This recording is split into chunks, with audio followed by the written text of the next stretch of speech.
Dans le cadre des Rendez-vous de la francophonie 2015, l'humoriste de Beauharnois Joe Guérin fait partie du concours Drôle de rendez-vous, un concours où vous avez le pouvoir de choisir le gagnant. Et pour découvrir Joe Guérin, quoi de mieux que de le recevoir en entrevue? Et drôle de hasard, il est là avec nous. Hey, salut! Salut Joe! Ça me surprend Ben oui, moi-même. t'étais pas là une seconde. Non, Là, non, je suis apparu. t'as apparu. Alors, il y a un concours. Le concours, c'est quoi exactement le concours Drôle de rendez-vous? Dans le fond, c'est qu'on produit un petit vidéo d'une durée de 2-3 minutes à peu près. Et puis, on envoie ça. Puis, le thème, c'était la joie qui nous rassemble. OK. Si vous avez vu mon vidéo, sûrement que vous êtes rendu compte que c'était pas vraiment ça le thème que moi j'ai utilisé, mais ça passait quand même. Et que la fin était un petit peu cheesy. Oh, ben oui, ben justement, est-ce que tu peux parler de ton vidéo, de quoi ça parle? Tu as eu un concept assez intéressant, un concept qui utilise peu la parole. C'est bizarre pour un humoriste d'utiliser cette avenue-là, mais parle-en donc un peu. Ben, c'était le fun de faire différent, justement. Toutes les autres, ils ont créé des sketchs un peu plus avec des gags puis tout ça. Puis ça me tentait de faire de quoi de très compliqué, voire trop compliqué. Et puis j'ai fait, dans le fond, des textes dans des soupes alphabet avec des lettres puis tout ça. Puis ça m'a pris 2 jours et demi à peu près à tout cuisiner puis à mettre les petites lettres ensemble puis les trier. Mais ça a été un bon souper par la suite.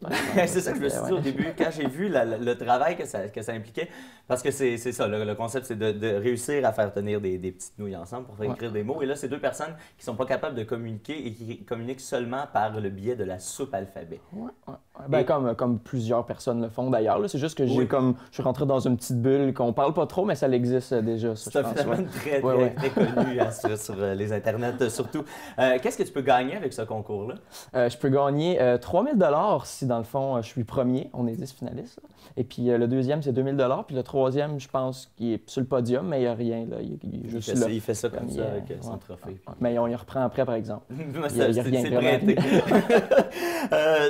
Tu es en collaboration avec Marie-Claudel Vincent, une autre personne de la région ici, qui participe aussi au concours, mais pas avec toi. Alors là, ça prouve que c'est pas un concours il n'y a pas d'une grosse compétition, vous n'êtes pas un contre l'autre. Ben écoute, c'est elle qui a un article là, qui est paru, puis elle a écrit comme quoi qu'on s'entraidait, puis tout ça, puis elle est dans mon vidéo. Mais moi, ce que j'ai utilisé, dans le fond, c'est sa personne pour que les gens soient un peu confus. Puis comment c'est-tu une vidéo à Marie-Claudel, puis là, ils votent pour moi. Soutirer des votes à Marie-Claudel pour les gens qui sont confus. C'est très malsain, en fait. Mais c'est très malin et malsain tout à la fois. Non, on s'entraide pour vrai, on s'entend super bien. Ah ben, ça fait une belle collaboration dans le vidéo. Toi, ton parcours, tu as étudié à l'École nationale de l'humour, tu as terminé en juillet l'année passée, ça va faire 1 an tout bientôt.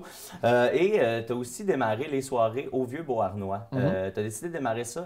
Qu'est-ce qui a fait en sorte que tu as démarré ça aussitôt après? Est-ce que tu t'es lancé un peu là-dedans sans trop savoir ce qui en retournait ou si c'était un plan que tu avais déjà? Ça ressemble pas mal à ça, sans trop savoir ce qui en retournait. Je me suis inscrit à l'école de l'humour, dans le fond. J'ai fait les auditions au début, puis j'ai pas été pris parce que j'avais pas d'expérience. Puis c'est difficile de se booker dans des soirées d'humour quand le monde te connaisse pas. Puis il y a un gros phénomène en ce moment qui est des jeunes humoristes qui partent leur soirée carrément pour avoir une place pour jouer.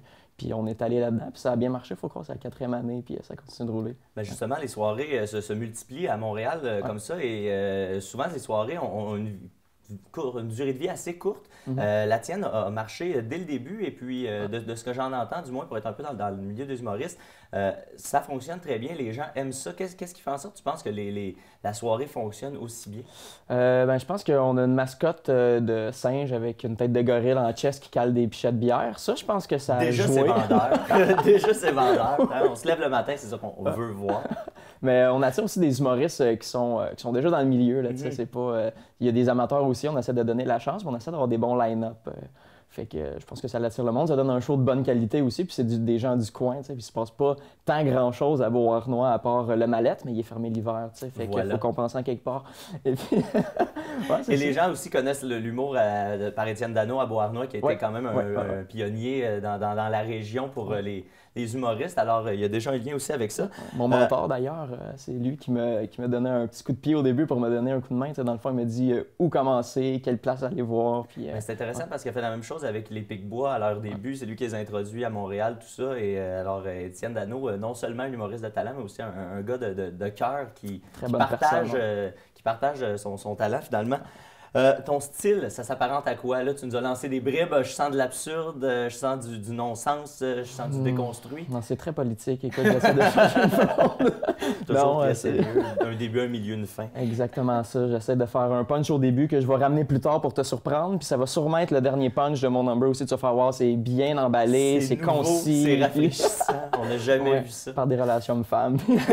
Non, c'est ça, c'est un peu n'importe quoi, là, dans l'absurde, ça patauge dans la fantaisie, je te dirais, dans le non-sens un petit peu.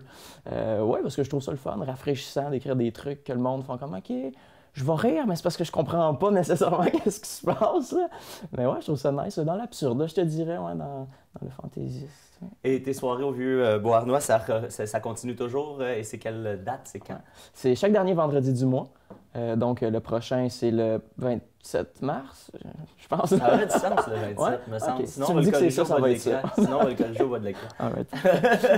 Alors, les gens vont pouvoir te voir là le vendredi et puis pouvoir aller voter aussi pour le concours. C'est au www.rvf.ca, le concours Drôle de rendez-vous.